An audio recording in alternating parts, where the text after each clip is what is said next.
Good morning বন্ধুরা, আজকের আঞ্চলিক সংবাদগুলিতে আপনাদের সবাইকে স্বাগতম। আজ হলো 12 জুন বৃহস্পতিবার। আজকের সকালের গুরুত্বপূর্ণ খবরগুলি হলো: এক নৃশংস খুনের কাণ্ড ঘটল দোলাইয়ের সীতাকুণ্ডে স্ত্রীকে দিন দুপুরে কুপিয়ে খুন করল স্বামী। বিস্তারিত থাকবে প্রতিবেদনে। কেন্দ্রীয় সরকারে প্রায় 15,000 শূন্য পদে নিয়োগ আবেদন চলছে। প্রচণ্ড গরমে নাজেহাল স্কুলের কচিকাচারা, ইউনিফর্মের মান নিয়ে প্রশ্ন, গরমের ছুটি এগিয়ে আনার দাবি। বিবাহ বিচ্ছেদের পর প্রতি 2 বছরে 5% বাড়বে খরপোশ, নির্দেশ সর্বোচ্চ আদালতের। লক্ষ লক্ষ টাকা প্রতারণা, এবার গৌহাটিতে গ্রেফতার পোর্টাল সাংবাদিক।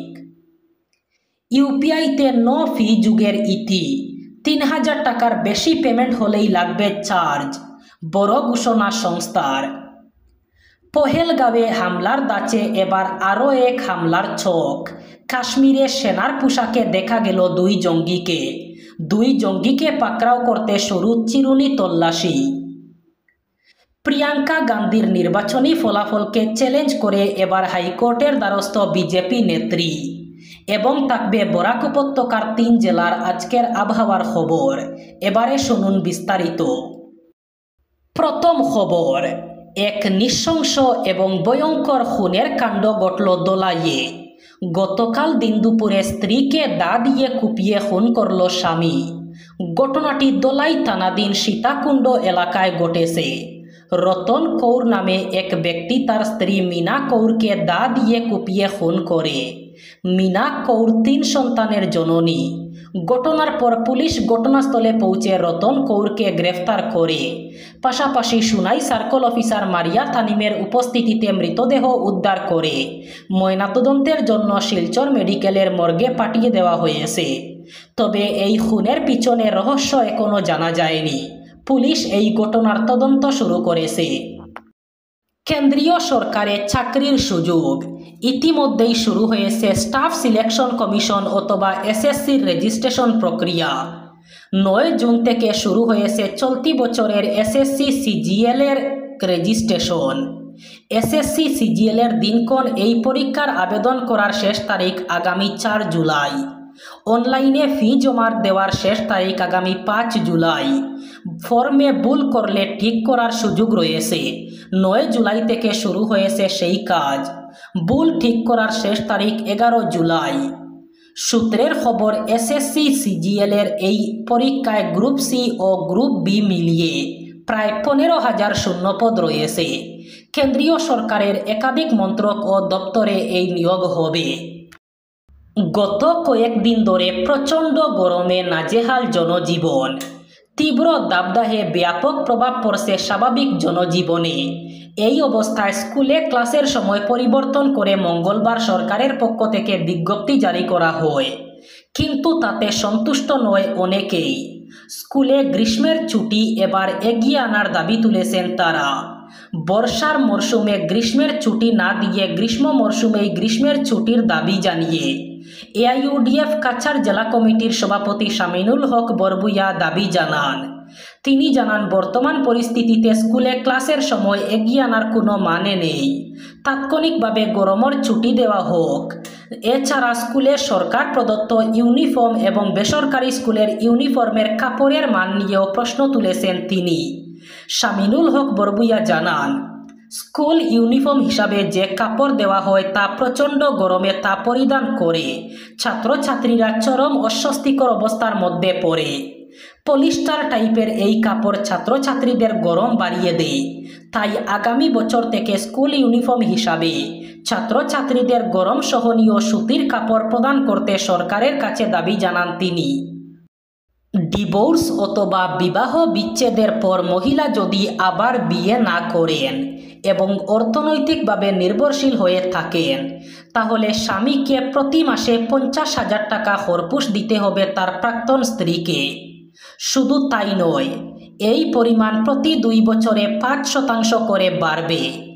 এক গুরুত্বপূর্ণ রায়ে এমনটাই জানিয়ে দিল সুপ্রিম কোর্ট। এই রায়ে স্পষ্ট করে বলা হয়েছে, যেহেতু স্ত্রী আবার বিয়ে করেননি এবং একাই রয়েছেন, তাই তিনি এমন একটি খরপোশ পাওয়ার অধিকারী। টাকার পরিমাণ হতে হবে দাম্পত্য জীবনে থাকাকালীন মানের জীবনমাত্রার সঙ্গে সামঞ্জস্যপূর্ণ, তাতে যেন ভবিষ্যতের আর্থিক নিরাপত্তা নিশ্চিত হয়। গৌহাটি থেকে পোর্টালের একজন সাংবাদিককে গ্রেফতার করা হলো। সাহিল খান নামে পোর্টাল সাংবাদিককে কাহিলিপাড়া থেকে আটক করা হয়েছে। সাহিলের কাছ থেকে একটি প্রেস কার্ড এবং একটি পিস্তলের গুলি উদ্ধার করা হয়েছে।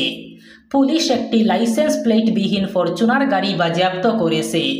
তার সঙ্গে একটি 9mm পিস্তলের গুলি পাওয়া যায়। গ্রেফতারের পর সাহিল সম্পর্কে অনেক নতুন তথ্য প্রকাশিত হয়েছে। অভিযোগ অনুযায়ী সাহিল তার বন্ধুর কাছ থেকে 35 লক্ষ টাকা প্রতারণা করেছে। 5 দিন আগে সাহিল 50 লক্ষ টাকা মূল্যের একটি গাড়ি কিনেছিল। অভিযোগ রয়েছে সাহিল তার টাকা তার বন্ধুর জমি বিক্রি করে অর্জন করেছে। প্রতারণার শিকার ব্যক্তি সাহিলের বিরুদ্ধে অভিযোগ দায়ের করেন। ডিজিটাল অর্থনীতির মেরুদণ্ড হয়ে ওঠা ইউপিআইতে বড় অঙ্কের লেনদেনে আসতে চলেছে বড়সড় বদল। সূত্রের খবর, কেন্দ্রীয় সরকার 3000 টাকার বেশি মূল্যের ইউপিআই ট্রানজ্যাকশনে আবার মার্চেন্ট ডিসকাউন্ট রেট অথবা এমডিআর চালুর কথা বিবেচনা করছে। এই পদক্ষেপের লক্ষ্য ব্যাংক ও পেমেন্ট সার্ভিস প্রোভাইডারদের ক্রমবর্ধমান প্রযুক্তিগত ও অবকাঠামোগত খরচ সামলাতে সাহায্য করা।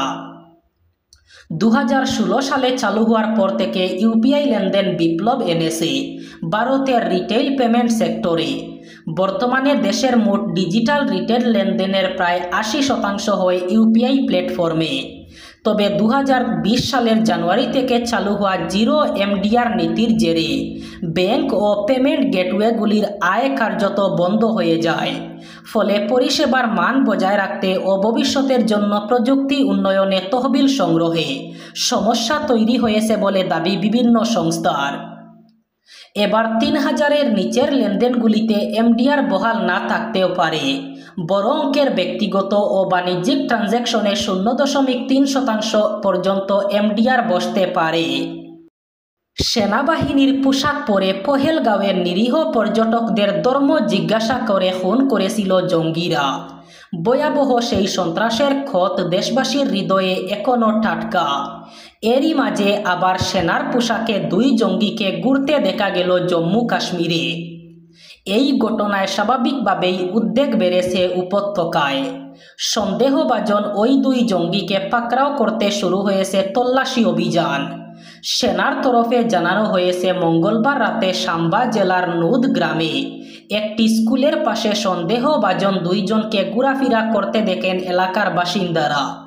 তাদের হাতে সেনার মতোই ছিল আগ্নেয়াস্ত্র।